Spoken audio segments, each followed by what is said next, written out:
In the heart of the village of Oha, there lived a man named Madhu. Madhu was known far and wide as the best palm wine tapper in the entire village. Every day, Madhu would go into the forest in search of palm trees, ready to tap their sweet palm wine. Madhu had a special talent that set him apart from other palm wine tappers. He could discern which palm tree would produce the tastiest palm wine just by looking at it. It was as if the palm trees whispered their secrets to him, and he could understand them. This gift made his palm wine the most sought after in the village. The people of Oha adored Madhu's palm wine, and they couldn't resist its sweet taste. Whenever there was a special occasion, be it a wedding, the birth of a baby, or a festival, they would come from neighboring villages to buy Madhu's palm wine. It wasn't just the taste that drew them. It was the joy and happiness that Madhu shared with everyone he met. He was not wealthy, but he was content and happy, and that made him beloved in the village. However, there was someone in Madhu's life who was not as content as he was. That person was his wife, Adaku. She was a beautiful woman, but was never satisfied.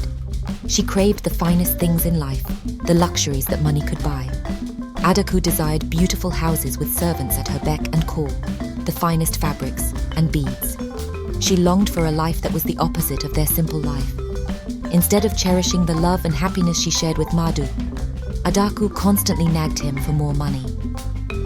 During special occasions or festivals, Madhu would bring his sweet palm wine to the palace and offer it to the king for free. The king loved Madhu's palm wine and would enjoy it during celebrations. Madhu always refused to accept payment for the palm wine. He believed this was his way of thanking the king for being a good king to their village. This made Adaku angry. She wished Madhu would accept the king's payment for his palm wine. She thought it was high time they enjoyed the wealth and luxury she had always dreamed of. One day, during the New Yam festival, the entire village was filled with music, dancing and laughter. As usual, Madhu brought a fresh keg of palm wine to the palace. After tasting Madhu's palm wine, the king was overjoyed and decided it was time to reward him for his generosity. So he gifted Madhu a piece of land. What the king didn't tell Madhu was that the land he gave him held a secret. One of the king's ancestors had buried gold in that very land, a secret known only to the royal family. As Madhu left the palace that day, unaware of the hidden treasure beneath the soil of the land he had been given, he was very excited. Little did he know that his life was about to change in ways he could never have imagined. Madhu's footsteps were light, and a smile was on his lips as he thought of the land that was now his to cultivate. He imagined the rows of yams, cassava, and cocoyam he would plant. This land would bring abundant food for his family, and Madhu couldn't wait to share the news with Adaku. As he approached their humble home, he was excited. He pushed open the wooden door, and there she was, Adaku, sitting by the window with a discontented expression on her face. Her eyes were fixed on the clothes and beads worn by other women who were celebrating the New Yam festival. Madhu said, "Adaku, my love, I have wonderful news to share with you today." Adaku looked at her husband and asked with a harsh tone, "Madhu, what could possibly be so wonderful in this village?" Ignoring her tone, Madhu continued, "The king has given us a great gift, Adaku. He has given us a piece of land. Our fortune has truly shone upon us today." Adaku's reaction was not what Madhu had expected. Instead of sharing his joy, she hissed, "A piece of land? Madhu, have you lost your senses? Why would the king give us a piece of land that has been abandoned for years? Maybe it is barren and worthless. No one else wanted it, which is why he handed it to us. Instead of granting us wealth, he has given us something that would make us labor under the sun." Madhu's mood changed, and he stammered, "But Adaku, it's a gift from the king. He must see something valuable in it. It's an opportunity for us to grow our crops and provide even more for our family." Adaku replied in frustration, "Opportunity? What we need is not another piece of land, Madhu. We need gold and silver, a grand house, servants to tend to our every need, and the finest fabrics and jewelry. That's what I desire. Why didn't the king give us riches so we could live the life we truly deserve?" Madhu tried to reason with his wife, but Adaku, wealth and luxury are not everything. Our happiness comes from the love we share and the simple joys of life. Adaku's reply was sharp. Simple joys? I want more than that, Madu.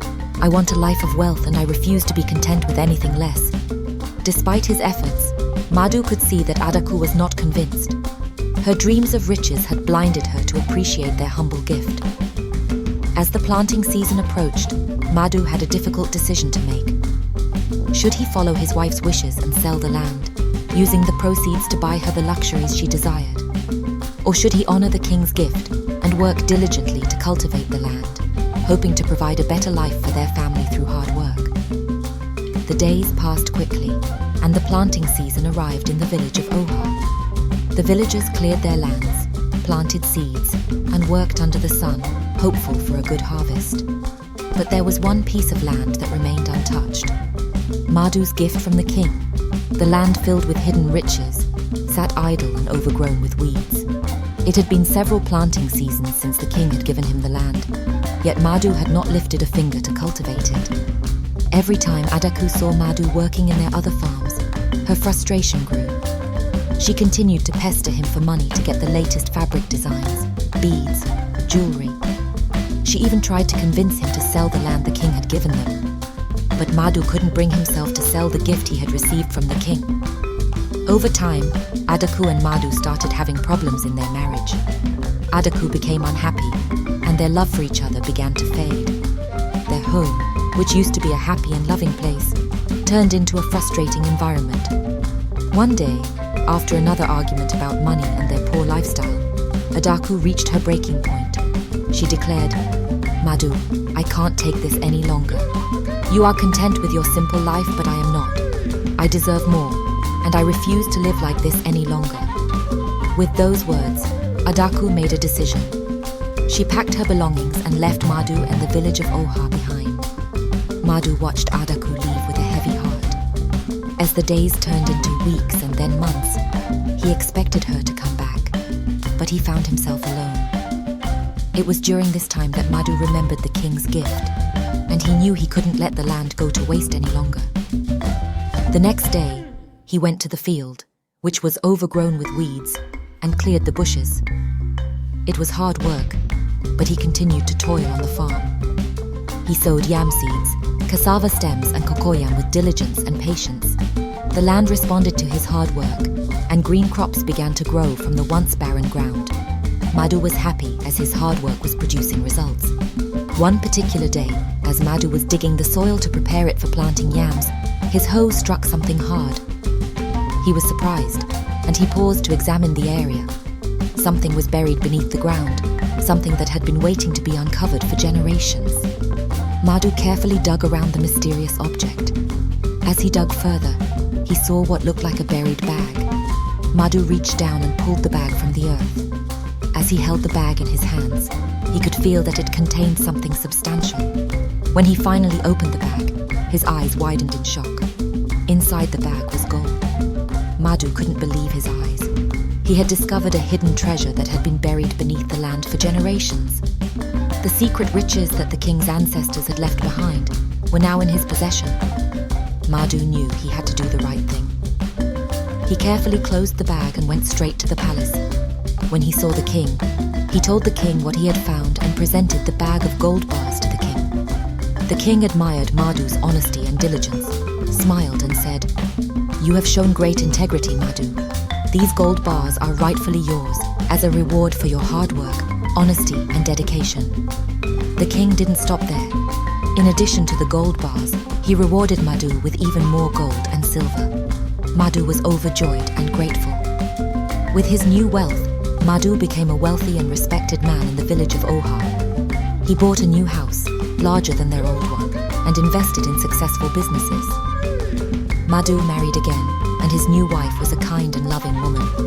He bought more land, helping other farmers in the village and supporting those in need.